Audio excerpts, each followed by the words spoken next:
Hello everyone, अस्सलाम वालेकुम। I am Abdullah and you are watching English with Abdullah. मैं उम्मीद करता हूँ कि आप सारे अच्छे होंगे, ठीक ठाक होंगे और खैर खैरियत से होंगे। गाइस, अगेन मैं एक नए लेक्चर के साथ आया हूँ। वो लेक्चर है पास्ट इंडेफिनिट। ऑलरेडी हम प्रेजेंट के हवाले से बात कर चुके हैं, तो आज जो हमारा सीरीज़ है वो पास्ट टेंस के हवाले से हैं। तो उसमें जो फर्स्ट टेंस है वो है पास्ट इंडेफिनिट। इसकी मैंने डिफिनेशन लिखा है, इंग्लिश में इसको किस तरह डिफ़ाइन किया जाता है, और उर्दू में इसकी पहचान मैंने लिखा है, और साथ साथ में इसकी फार्मूलेशन भी मैंने लिखे हैं, और एट द एंड जो है इसके एग्जांपल भी लिखेंगे ताकि और भी क्लियर हो जाए और आसान हो जाए। तो चले इसकी डिफिनेशन की तरफ आते हैं। इंग्लिश में इसकी जो डिफिनेशन है वो कुछ इस तरह है: an action completed in past, कि वो एक्शन, वो काम जो पास्ट में हो चुका है या पास्ट में हो गया है या पास्ट में हुआ है, हर वो काम जो गुजरे हुए ज़माने में कंप्लीट हुआ है। और जहाँ तक बात है इसकी उर्दू की पहचान की, तो जब सेंटेंस के आखिर में किया, लिया, आया, दिया, गया, ये सारे वो वर्ड्स है उर्दू के जो पास्ट इंडेफिनिट के, जो उर्दू के जुमले के एंड में तकरीबन ये सारे वर्ड्स आते हैं। जिस तरह अगर मैं कहूँ कि मैंने उनको गिफ्ट दे दिया तो एंड में दिया आ रहा है, मैं वहाँ गया तो गया आ रहा है, मैंने होमवर्क कर लिया तो लिया आ रहा है यहाँ पे, मैंने उनको बुला लिया तो यहाँ पे लिया आ रहा है। तो ये सारे वो लफ्ज़ है जो एंड में आते हैं और इसके बाद कोई और वर्ड्स नहीं आते, ठीक है। तो ये है पास्ट इंडेफिनिट की पहचान उर्दू में। और तीसरी इसकी जो यूजेज है, इट शोज पास्ट हैबिट। ये पास्ट हैबिट को भी शो करता है, वो काम, वो आदत जो पास्ट में आप करते थे। जिस तरह अगर मैं इसका एग्जांपल दे दूं कि हम क्रिकेट खेला करते थे, मतलब ये कि हम पास्ट में ये क्रिकेट खेला करते थे, अब हम क्रिकेट नहीं खेलते हैं। हम एक दूसरों के साथ लड़ते थे, इस तरह भी कह सकते हैं। तो अब हम नहीं लड़ते, जब छोटे थे तो हम लड़ते थे एक दूसरे के साथ। तो यहाँ पे भी जो है ये पास्ट इंडेफिनिट जो है पास्ट हैबिट को भी शो करता है, उस हैबिट को जो पास्ट में हुआ करता था, अब आपकी पर्सनैलिटी का कोई हिस्सा नहीं है। अब आते हैं फार्मूलेशन की तरफ। इसी फार्मूलेशन क्या है, मतलब किस तरह जुमले बनाएंगे इस। तो सबसे पहले हमें सब्जेक्ट लगाना होगा, सब्जेक्ट तो ज़रूरी है एज़ यू ऑल नो। उसके बाद वर्ब की सेकेंड फॉर्म, उसके बाद अदर वर्ड। तो इसमें वर्ब की जो फॉर्म होगी वो सेकेंड होगी। और हमारे पास टोटल 12 टेंसेस है। पास्ट इंडेफिनिट एक वाहिद टेंस है जिसमें वर्ब की सेकंड फॉर्म इस्तेमाल होती है, सब्जेक्ट, वर्ब की second form plus other word. जहाँ तक बात है नेगेटिव की, कि नेगेटिव किस तरह बनाएंगे, मतलब इनकारिया जुमला किस तरह बनाएंगे, सब्जेक्ट डिड नॉट, वर्ब की first form plus other word. तो सब्जेक्ट लगाना है, डिड नॉट लगाना है। यहाँ पे प्रेजेंट इंडेफिनिट वाला ऐसे नहीं है। प्रेजेंट इंडेफिनिट में आमतौर पर हम डू नॉट, डज नॉट लगाते थे अकॉर्डिंग टू सब्जेक्ट। अगर सब्जेक्ट सिंगुलर होता तो हम डज नॉट लगाते थे, अगर सब्जेक्ट प्लूरल होता तो हम डू नॉट लगाते थे। यहाँ पे चाहे जो भी हो सब्जेक्ट, आपको डिड नॉट लगाना सब्जेक्ट के बाद, चाहे सिंगुलर हो चाहे प्लूरल हो। और एक और चीज़ का ध्यान रखें, असल में जो असल ट्रिक है वो यहाँ पे छुपा हुआ है। वो ट्रिक ये है कि नेगेटिव में वर्ब की फॉर्म फर्स्ट होगी, पॉजिटिव सेंटेंस में जिस तरह मैंने कहा कि उसमें वर्ब की सेकंड फॉर्म इस्तेमाल होती है, लेकिन नेगेटिव और इंट्रोगेटिव में वर्ब की फॉर्म कौन सी होगी, फर्स्ट फॉर्म होगी, सेकंड फॉर्म इस्तेमाल नहीं होगी।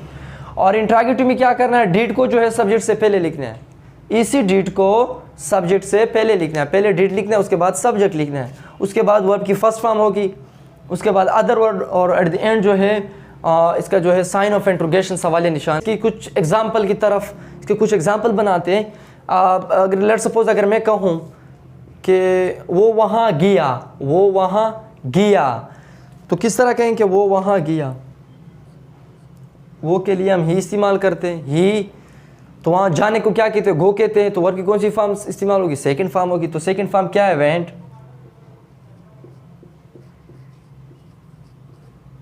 ही वेंट देयर, वो वहाँ गया। उसने होमवर्क कर लिया,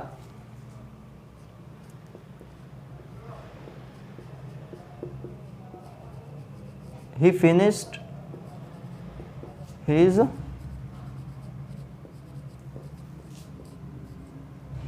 homework, he finished his homework, उन्होंने अपना होमवर्क कर लिया। और वो यहाँ आया, या असलम यहाँ आया, असलम लिखते हैं, थोड़ा सब्जेक्ट को चेंज करते हैं, असलम केम हियर। तो ये सेकंड फॉर्म है, come, came, come, first form come, second form came. Aslam came here, Aslam यहाँ आया।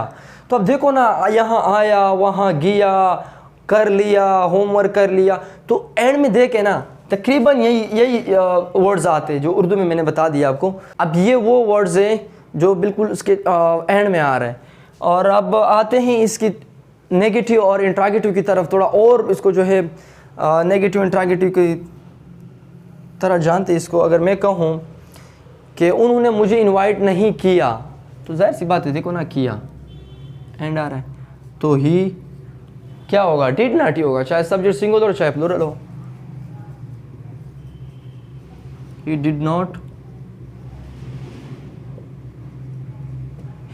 नॉट इनवाइट मी, तो ही डिड नॉट लगा, उसके बाद वर्ब की फर्स्ट फॉर्म। नेगेटिव इंट्रागेटिव में वर्ब की फॉर्म कौन सी होगी, फर्स्ट होगी। उन्होंने झूठ बोला, थोड़ा सब्जेक्ट को चेंज करते, शी, उन्होंने झूठ नहीं बोला, नेगेटिव बना दे, शी डिड नॉट टेल, उन्होंने झूठ नहीं बोला। अब थोड़ा इंट्रागेटिव की तरफ आते हैं। इंट्रागेटिव की सेंटेंस भी बनाते हैं कि क्या उसने सच बोला, क्या उसने सच बोला। तो इंट्रागेटिव में क्या करना है, यहाँ पे ऑलरेडी बता चुका हूँ कि सबसे पहले डिड लगाना, सब्जेक्ट से पहले डिड होगा। तो किस तरह लिखेंगे कि डिड, थोड़ा साफ लिखने की कोशिश करता हूँ, did he speak, did he speak the truth, did he speak the truth, क्या उन्होंने सच बोल लिया या सच बोला। तो अब देखो, डिड को सब्जेक्ट से पहले वर्ब की फॉर्म कौन सी है, फर्स्ट फॉर्म है, डिड, उसके बाद ही स्पीक द ट्रूथ, और द एंड जो है साइन ऑफ फ्रेंड, क्या उसने सच बोल लिया। क्या अली ने एग्ज़ाम पास कर लिया, क्या अली ने एग्ज़ाम पास कर लिया, तो वही डिड लिखेगा। चाहे जो भी हो सब्जेक्ट, पहले डिड ही लिखना है बस। डिड असलम, ये मैंने कैपिटल लेटर में लिखा है जो फर्स्ट वर्ड, क्योंकि असलम जो है प्रॉपर नाम है। असलम